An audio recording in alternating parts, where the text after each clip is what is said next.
Yoz keldi. Hamma chet el sayohat qilmoqchi. Sayohat qilish uchun birinchi o'rinda nima kerak? Pul kerak, pul. O'chir ovozingni. Chemodan kerak. Men sizlarga hozir chiroyli chemodanlarni obzor qilib beraman. Buni qaranglar, shuncha chemodan sizlar uchun olib kelib qo'yganmiz. Mana shunaqa kichkintoyi 140 ming, bu 240 ming, kattasi esa 250 ming so'm. Ona bola, o'chir ovozingni. Ona bola, ota bola qilib ovozinglar ham. Ota bola yo'q lekin ona bola. Sizlarga shuni ishdan haydaylik. Yomon xalaqit beradi-da menga bor-ku. Bu yerda mana bunaqa rasvetkalar ham qaranglar. Vau, mana bunisi ham chiroyli ekan. Shunda buni kichkina bolalarga, bu o'rtancha bolalarga, bu juda ham katta bolalarga olsanglar bo'ladi. O'zingizlarga mana bunaqa ranglardan olsanglar ham bo'ladi. Xullas, bunaqa narx o'chib tur. Xullas, bunaqa narx chemodanlar uchun boshqa joydan umuman topa olmaysizlar.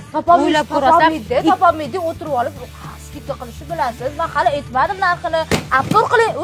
Bu ustiga chiqib qolsa ham bo'ladi, bilasizmi? Hech narsa qilmaydi. Rostdan ham hech narsa qilmayapti, lekin 140 mingda. Ha, hech narsa qilmaydi, xolos. Ishonaveringlar, har taraflama вообще super ekan. Kelib, Bemalol bemalol ovorasizlar. Sani mikrofoning yo'q, gapiraverma. Bor, mana.